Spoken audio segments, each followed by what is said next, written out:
Kwa shemeji utamwambia? Mimi sitasema chochote, yuko na amani tu. Sawa. Hebu ngoja kwanza nikuulize kitu. Kwani inakuwaje mpaka unamsaliti mmeo? Inakuwaje mpaka unafanya hayo yote? Shida ni nini hasa? Unajua nini shemeji? Mimi wangu anasafiri. Anaondoka huko Mwanza Kongo, anakaa miezi 6, mwaka na nusu. Sasa mimi nashindwa kuvumilia, na mimi ni mwanamke afu nakula na shiba. Kwa hiyo sababu ya wewe kumsaliti mumeo ni kwamba yeye kusafiri kwenda mbali muda mrefu, ndio maana inapelekea wewe kumsaliti, si ndio? Hiyo pia inachangia shemeji yangu. Na kipindi unaanza naye mahusiano alikuwa kwenye kazi hii au alikuwa na kazi nyingine? Ndio, toka tunaanzana kazi yake ndio ilikuwa hiyo hiyo. Sasa kama ulikubaliana naye na uliridhia kazi anayoifanya, kwa nini uendelee kumfanyia hivi? Ndio hivyo shemeji yangu, kama nilivyokuambia, kuna muda nashindwa kuvumilia kabisa yani. Sawa, ila nikwambie kitu. Unajua hakuna kitu kikubwa kama mapenzi. Mapenzi yamebeba nafasi kubwa sana kwenye maisha, hasa kwetu sisi binadamu. Ndio maana ukiangalia mapenzi yapo kwa wanyama, ndege, yapo asilimia kubwa sana. Na hakuna kitu kikubwa ambacho kinaweza kumshawishi mtu au kumbadilisha mtu kwa haraka kama mapenzi. Unapaswa kuwa makini sana na hicho ambacho unachokifanya, kwa sababu hujui kesho itakuwaje. Leo hii unamfanyia mmeo hivyo, lakini yeye akifanya wewe utaumia sana. Maana anayeanza huwa haonekani, ila anayemalizia ndio huwa anaonekana zaidi. Kwa hiyo mimi nikuombe tu wewe kuwa makini. Sawa basi shemeji yangu, nimefurahi kusikia hivi. Na nikwambie kitu, ukiwa na zamu ya usafi ndani humo uniambie shemeji yangu nikufanyie. Usiogope, yani wewe tu ukiona kesho zamu yako unaniambia usiku. Shemu lake kesho mimi nakufanyia usafi, nafagia uwanja, nakudekea chooni, wala hata usijali shemeji yangu. Alafu na ukiwa unataka kuzingatia masuala ya msosi utaniambia. Ni sawa, lakini akijua mmeo unadhani itakuwaje? Wala aone unanipa chakula, unanifanyia usafi, zamu yangu ikifika, aone kama itakuwa ni tatizo kwa upande wangu. Sasa pale sisi ni majirani, nitushakuwa ndugu sasa. Ina maana mimi nina chakula nisikuletee, nisikupe? Au wewe hapo yani labda una mambo yako mengi, ukiniambia shemeji naomba nifanyie usafi mimi nisikufanyie kweli? Shemeji bwana. Sawa, mimi nitafanya hivyo kama ulivyosema. Kwa hiyo ikifika tu siku yangu usafi, bwana shemeji, siku hiyo. Ikifika tena shemeji. Yaani nataka siku mimi nakufanyia vizuri tu. Tadeki chooni, nitakufagilia uwanja, ili tu mama nyumba yetu aone kila siku mazingira yako safi. Sawa, haina shida shemeji yangu. Mimi nimekuelewa vizuri na talifanyia kazi hilo swala. Basi poa, ngoja mimi niende nikaendelee na mambo yangu huko ndani. Poa. Au nianze sasa nikuletee msosi? Hapana, unajua nimetoka kula si muda mrefu pale kwa mama ntilie. Kwa niko vizuri sana. Umeshiba chai kume wewe? Niko sawa. Basi poa. Ila shemeji. Shem. Akuwa makini tu. Sawa shemeji yangu, nitajaribu. Sawa.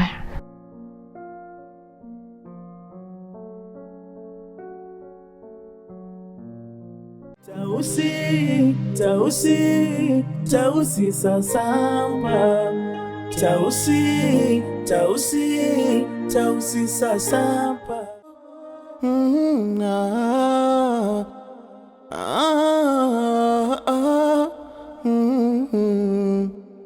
Dunia simama nishuke, yamenishinda ya duniani. Lipi nifanye, lipi niepuke, nakosa amani. Nyumba imekuwa dangulo, wanapishana tu mabwana. Achagui pa kuweka kituo, wakubwa wadogo na wachanganya. Mariamu, toka tuondoke. Namalizia baba, nakuja.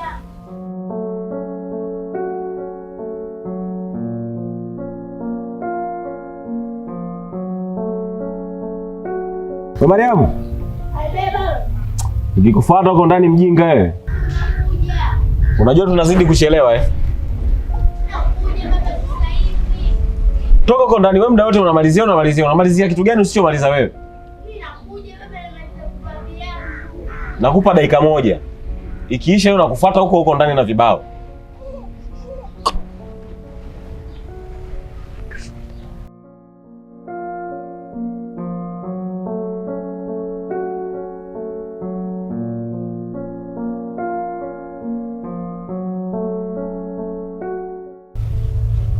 Hivi kichwa chako kizima eh?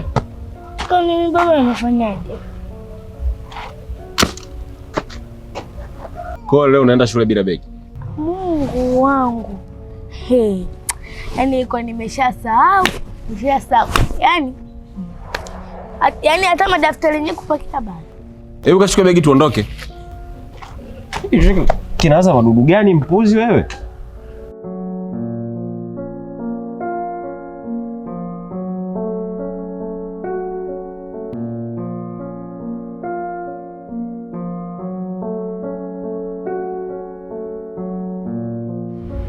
Unajilazimisha kwenda shule mwenyewe.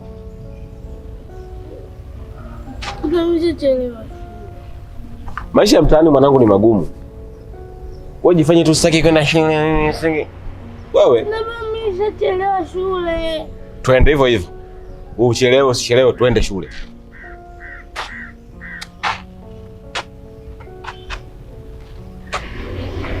Wewe ngoja kwanza nikutafutie fimbo mjinga wewe. Sasa kwa mwendo huu tunafika lini?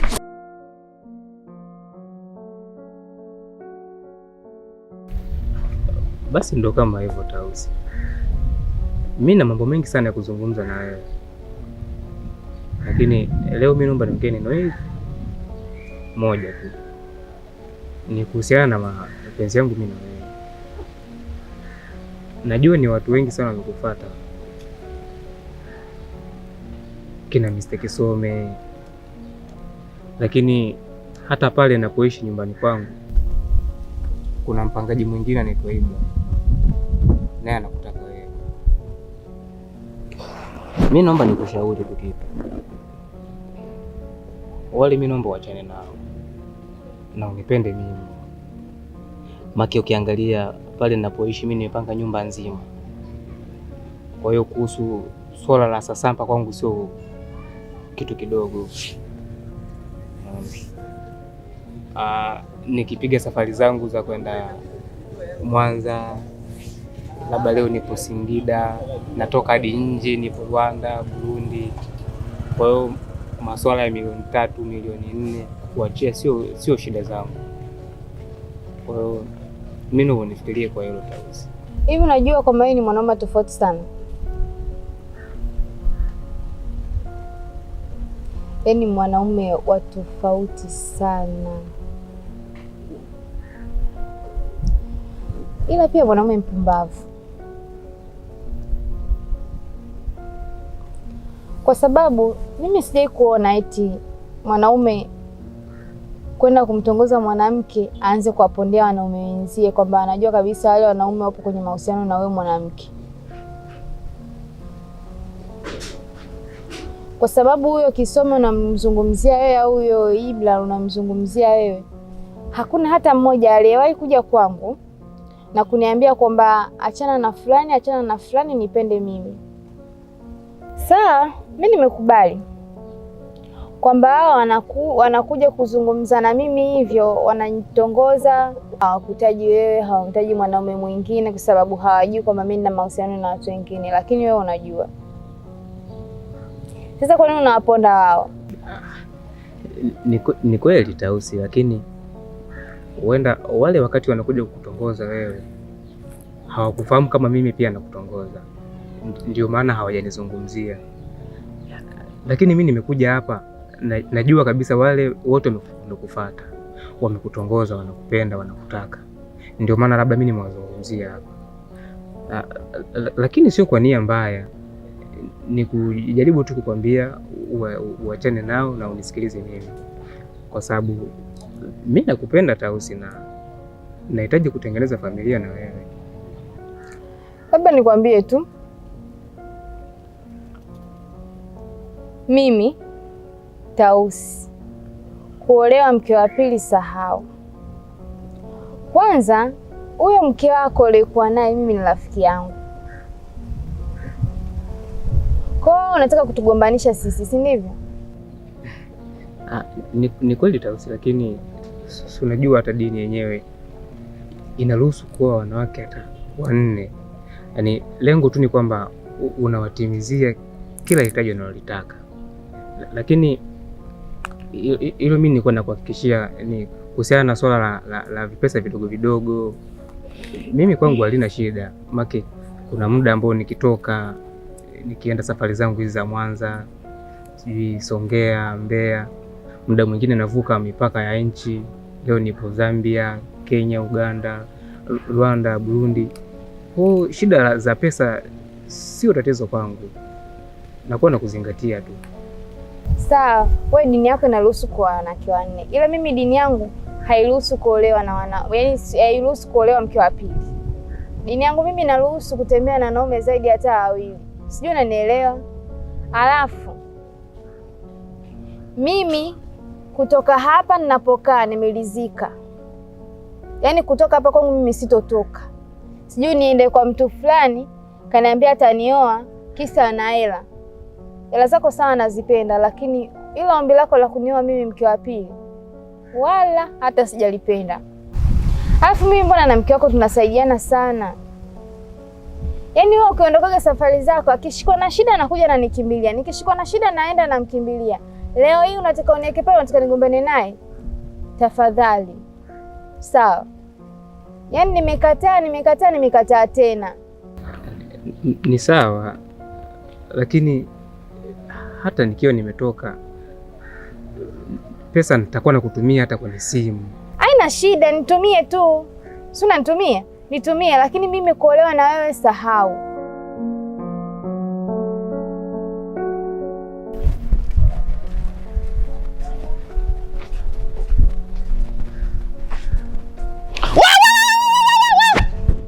Unanikima kitu gani?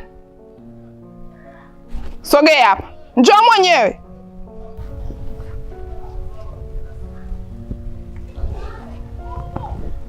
Karibu shoga. Unachangamisha kitu gani? Umekuwa unanikimbia? Nimesikia mboga inaungua, mwenzio nimepika mboga humo ndani. Nilikuwa chumbani, kwa hiyo nimetoka sebleni kuangalia nani, nimetoka moja kwa moja nje, nilikuwa naenda uwanja. Bwana usinibebe ile mboga. Nilichofuata hapa mimi hela yangu Makijumbe, nataka hela yangu. Hela yako shoga, bado majina mawili. Watu 2 hawajanitumia. Wewe Makijumbe usinipange. Wakati kwenye simu nimeona watu wametoa hela, unamejua bado watu 2. Makijumbe nataka hela yangu. Hapo kwenye hela mimi sitaki masiara, Makijumbe zao unanijua kwenye hela hapo. Makijumbe nakuonyesha kidara sijui kutafuta maziki wapi. Makijumbe nataka hela yangu. Hapo kwenye hela mimi sitaki masiara. Yaani cheza kote lakini hapo kwenye hela hapo. Sitaki masiara. Shogangu basi taratibu. Taratibu nini? Ungetaka taratibu ungeniletea hela yangu. Unajua mimi kuongea vizuri sijui. Unajua vizuri tu kuongea taratibu sijuagi. Sawa, mimi hela yako nitakuletea. Nitakutumia hela yako kiufupi. Utanitumia saa ngapi? Unajua mimi hela yangu napata vipi Makijumbe? Nitakutumia. Wewe jua kwamba mimi hela nitakutumia. Saidi saa 11 hii Makijumbe mpaka saa 2. Nataka hela yangu. Tofauti na hivyo, nikija hapa na kuja kuchukua vitu vyako vyote ndani. Tumalizane. Maana nataka tumalizane vibaya. Yaani utakapokuja na vitu kupokea. Nataka hela yangu. Naomba uje vizuri. Sawa. Sawa. Huyu kaka naye simu haipatikani. Mimi ndio maana nilikataa kumpa huyu. Jamani, mimi nachukia kama nini. Dalali bwana, mimi nimekuja hapa kwa jambo moja tu. Mimi natafuta chumba. Na sio chumba tu. Mimi natafuta nyumba yenye apartment. Yaani nyumba yenye chumba, sebule na choo pia. Yaani sijakuelewa. Unamaanisha pale umehama? Hapana. Pale mimi siami. Ila kuna mtu ambaye anamtafutia nyumba hiyo.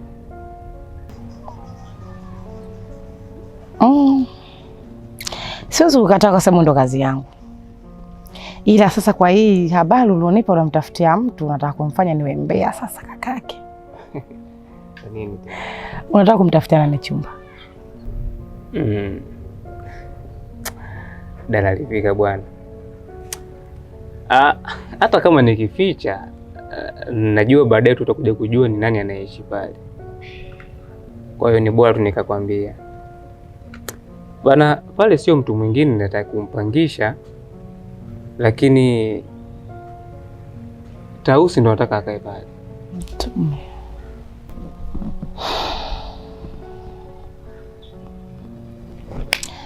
Ndio maana leo toka asubuhi nimekaa hapa ni mnyonge, nilikuwa najiuliza moyo wangu unauma kwa sababu gani. Sasa hivi ndo umenipa jibu la kwa sababu gani nauma moyo wangu mpaka sasa hivi. Una maana gani? Hivi nikuulize swali. Ya, uliza. Unatamani Mungu akufanyie nini? Au labda ulitamani Mungu akupe mtu wa namna gani? Au ulitamani upate mwanamke wa aina ipi ili ungeridhika? Sijakuelewa dada. Maana yangu iko hivi. Samani kama nitaingilia kwenye masuala yako ya kifamilia. Lakini kakaangu una mwanamke mzuri sana. Mwanamke mwenye muonekano. Amekaa kike. Unajua kuna wanawake wengine wamekaa kike, kuna wengine hawaeleweki. Kama hajavaa gauni utajua huyu sijui ni jinsia gani. Ila mkeo kakaa kike. Yaani ni mwanamke ambaye hata mwanamume mwingine akimuona anashtuka. Kilichokushawishi kwenda kumtafuta Tausi ukaacha mkeo ni kitu gani? Hivi wanaume mna shida gani lakini? Dada yake. Mimi nikajua kwamba wewe una sifa ya udalali tu peke yake. Lakini kumbe hata ndoa za watu pia unaweza kushauri. Sasa nisikilize. Mimi na Tausi tumekosana Viswahili. Tena nimegombana naye juzi tu hapa. Tumegombana kweli kweli. Kwa akili ya Tausi. Alafu tushagombana. Pia nimtafutie chumba. Mimi keshajua alotafuta kichumba Dalali Vika. Atafanya kila aina ya kituko mradi anikomoe. Kwa sababu yeye akiondoka pale ninayotafuta ni mimi. Kwa hiyo nasikitika kukwambia kwamba kazi yako sitaweza kuifanya. Sasa masuala ya ugomvi wenu na kazi vinaingiliana vipi? Wakati wewe unafanya kazi ya udalali kwa sababu ya kuingiza kipato. Alafu yule wewe umegombana naye. Sasa hii mimi nashindwa ni kueleweje yani. Ugomvi wenu na kazi yako vinaingiliana vipi? Kakake. Akili ya Tausi naifahamu vizuri. Tena sana. Wewe umehamia tu kwenye mtaa. Lakini Tausi mimi yule mtoto yuko hapa hapa, amekuwa hapa hapa, maisha yake yalikuwa hapa hapa, mpaka mamake anakufa ni hapa hapa. Kuona mjua vizuri. Sijui umenielewa? Kwa akili ya Tausi atahitaji kunikomoa. Kumbuka pale unapoenda kutafuta kwa chumba, hutakaa wewe, utakaa kwa mke wako. Ina maana pale atakuwa mmiliki wa chumba ni nani? Tausi. Kwa atafanya vituko pale alafu akaondoka. Lazima atatafuta mimi dalali. Mimi nitampatia wapi Tausi? Tupo kwenye ugomvi. Siingizii ugomvi kwenye hili jambo. Ila pia na mimi naogopa madhara atakayotokea mbele. Mwisho nitaacha kazi yangu hii na niingizia kipato cha kila siku kwa sababu ya hii hela yako ya leo tu. Utafanya niende kuanza kukimbizana polisi sijui wapi ya mambo mimi siawezi. Kwa na kuomba tu kaka yake nisamehe kwa hilo. toka tafuta dalali mwingine akufanyie kazi yako. Lakini ili ni sintofahamu tu ya kwenu nyinyi. Mimi najua Tausi hana lolote kabisa kwamba anaweza kufanya baya pale la kuhatarisha maisha ya mtu au akakuibia, sijui akafanya. Hapana, ni ugomvi wenu tu. Mimi nilikuwa nakuomba tu dalali, na hamna dalali mwingine mwenye sifa kama za kwako. Najua dalali Vika hauna mbambamba. Mimi nikuombe tu nifanyie juu chini tupate ile nyumba ili Tausi ahamie. Hii kazi nimeanza muda sana na sije kuzalika kwenye hii kazi, kwa hiyo samahani sana. Kwa ni kuombe tu unyanyuke ukafuata dalali Asmani kule juu, ukamuombe kazi atakufanyia chapu. Basi sawa, nimekuelewa. Sawa, unaweza ukaenda. Haya. Tausi, Tausi, Tausi sasamba. Tausi, Tausi, Tausi sasamba. Jo. Unakimbia nini? Tausi, Tausi, Tausi sasamba. Tausi, Tausi, mtani anatamba. Tausi, Tausi, Tausi sasamba.